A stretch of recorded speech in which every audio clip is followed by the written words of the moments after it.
What if I told you that Pluribus's first episode is genius, not just for the story, but for the hidden details that creator Vince Gilligan carefully put into every scene? For instance, the recurring pattern of fours that shows up everywhere, from the quaternary code of the alien signal, to Carol's book being the fourth in her trilogy, to the clock we see displayed throughout this episode that has 4 units of time, which directly connects back to the 4 nucleotide bases in DNA and RNA. Or how Carol's books are a clever analogy for the happiness virus, where her books are just copies of a manuscript that infects her readers with happiness and make them all react the same way to various story beats. Or how she writes the same message in every book she signs and seemingly has the same interaction with every fan. These touches are deliberately placed by the filmmakers, and once you see them, you can't unsee them. And once you notice them, you can't help but wonder why. What are the filmmakers trying to say with these touches?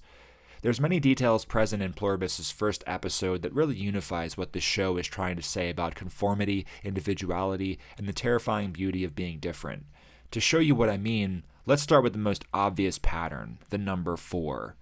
If you remember, the alien signal splits 4 ways into quaternary code. The clock we see displayed throughout this episode has 4 units of time as well. The scientists in this lab wear 4 colors, yellow, blue, purple, and pink.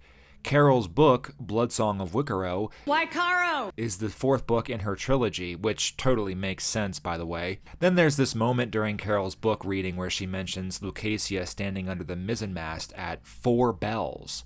Later, at 4 bells, Lucasia stood by the mizzenmast. 4 bells in nautical tradition signifies 2 hours into a 4-hour watch.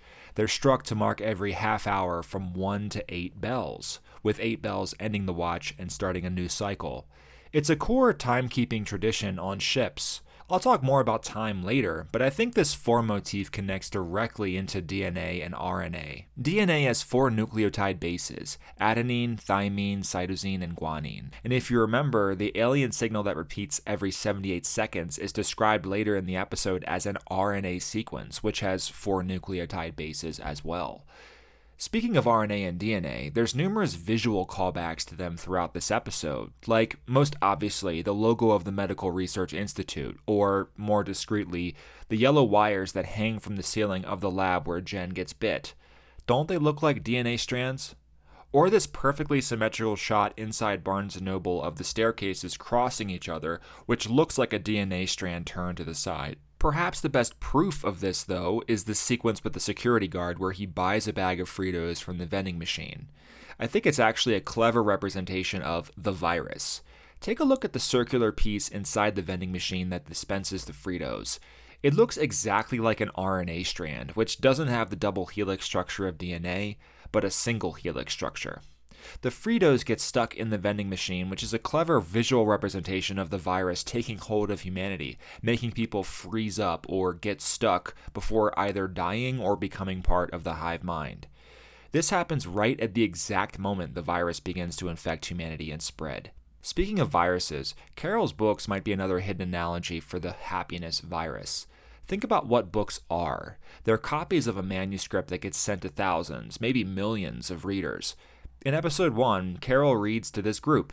Everyone enjoys the reading and reacts the same way to the different story beats. Then she signs books for them, each one with the same message in the same purple ink: keep the winds at your back. It's the same interaction over and over and over again with dozens of people. Pictures are taken, books are signed, and people leave happy. Remember, this is the 4th book in her Winds of Wickero trilogy. Carol isn't happy writing the same garbage over and over again either. She calls her own books mindless crap in the car. It's exhausting for Carol to basically copy the same story over and over again, but it makes people happy, so she feels compelled to keep doing it. If this doesn't have clear parallels to the happiness virus of the story, I don't know what does. When you think of what RNA sequences do, which is what this virus is made out of, it makes the connection even clearer. RNA creates temporary copies of DNA instructions and carries them out into the cell to make proteins. It's copying and transmitting information, which is exactly what this virus does. In real life, many viruses are actually RNA viruses, not DNA viruses. They spread quickly by copying themselves over and over. So when they say this alien signal is an RNA sequence, they're telling us it's a message designed to copy itself and bind people together at a fundamental level. And isn't that what happens with Carol's books? Everyone in the room is equally excited about them. Stories and art have the capability to unify people. I mean, why else would we pay money for popcorn and sodas just to sit in a dark room with strangers for a few hours? When Carol writes her books, she's infecting people with happiness. That's what art does. Books, film, music, and other art forms get people onto the same page, literally and figuratively. Speaking of music, I think this is another motif in episode 1. What did we put on Voyagers 1 and 2? Chuck Berry? Maybe this is just their version of Johnny Be Good. The guy at the front desk of the Medical Research Institute mentions his daughter is selling donuts for her marching band and that she plays trombone. My 14-year-old is selling for marching band. What does she play? Trombone. Carol's book is titled Blood Song of Wickorow. Why, Caro? There's the sounding of 4 bells on the ship in that story. A band plays at the bar Carol visits as well, and music, by its very nature, is a repeating pattern. You have verses and choruses that repeat. The same words sung over and over again, kind of like the RNA sequence being beamed to Earth that repeats every 78 seconds. Music is wildly infectious. It might be the most infectious thing humans have ever created. Music is cyclical. You know what else is cyclical? Time. And many times throughout this episode, a clock flashes on screen to orient us in the story. Remember how 4 bells on a ship mark the passage of time too?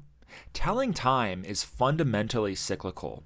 Hours repeat, days repeat, time of day repeats, just like the alien radio signal that repeats every 78 seconds. Just like how the happiness virus replicates over and over again, making everyone a copy of each other. I love how the numerous instances of symmetrical cinematography lines up thematically with these ideas too. Vince Gilligan is known for his cinematography, and in this case, using symmetry in the framing of shots isn't just fun to look at as a viewer, it's a way to reinforce the themes of the story, like the oneness, the unity that the happiness virus imposes on humanity. I think the colors of this first episode play into the themes of uniformity as well. The workers in this lab at the beginning of the episode all wear suits with the same repeating colors: purple, pink, blue, and yellow. At Carol's book signing, her fans wear purple because the ship in her stories sails on purple sand. They all got the same message written in the same purple Sharpie as well. When everyone's wearing the same colors, it's a visual representation of a sort of hive mind, of sameness. But then there's green. Green keeps showing up in really specific places during episode 1. 2 green lights flash on the radar antennas here at the start of the episode. That isn't random. Somebody on set had to flash these green lights on the satellites at a specific moment because Vince Gilligan wanted them to.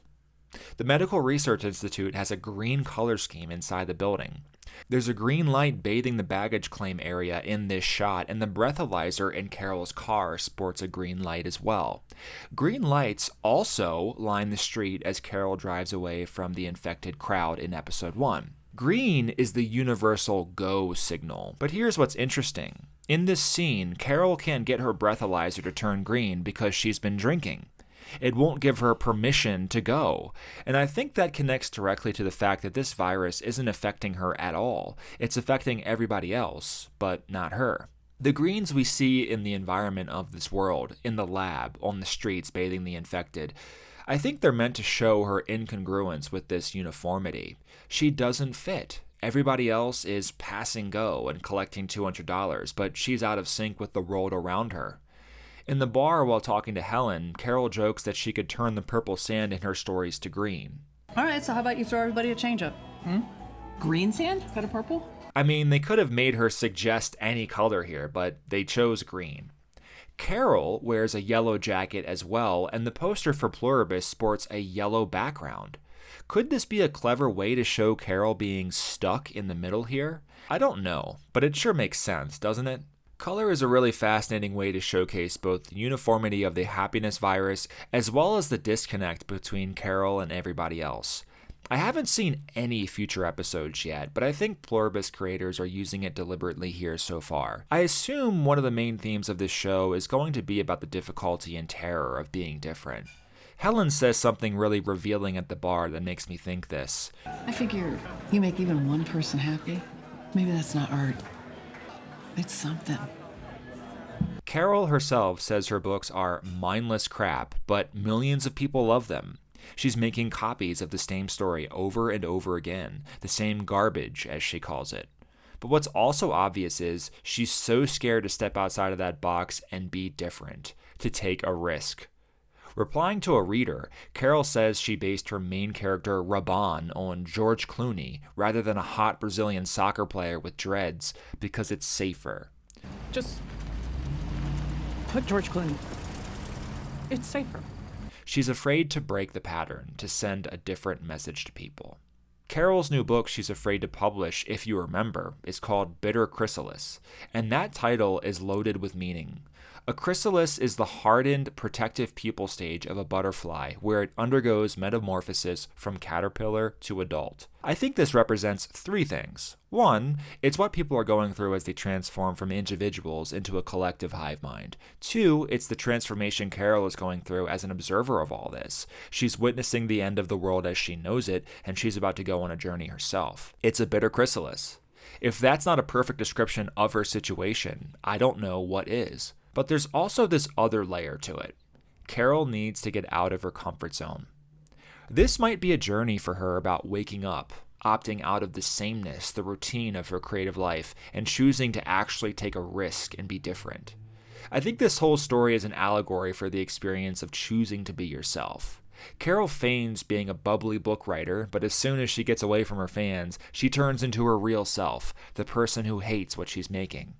I mean, think about what happens to her in episode 1 alone. After the virus takes hold, Carol goes into the bar for help, but nobody can help her. She tries to call the police and is met with an answering machine. She goes to the hospital and realizes that she has to be the one to help Helen since everyone is literally convulsing on the floor. She can't rely on anybody else now. She has to do this by herself. It's really weird. In this collective world that she now lives in, where everyone is unified and working together, Carol is completely alone. I think this might be foreshadowing the type of journey she'll have to go on. She's going to be lonely, and that might be a clever analogy for the loneliness of taking risks, of doing your own thing. The loneliness of being different in a world that demands conformity. She's now in a bitter chrysalis. I wanted to end this video with some quick, fun references I noticed. Like this white unicorn on the hood of the truck Carol steals to get Helen to the hospital. A unicorn, the ultimate symbol of uniqueness, rarity, being one of a kind. Carol is a unicorn now in a world of copies. Then there's this interesting book that Carol's partner Helen replaces at the airport bookstore. Go Tell the Bees That I Am Gone. They could have made the title of this book anything, but they made it about bees. Bees, as we know, work as a hive, which is a great representation for the hive mind that befalls the human race in the show.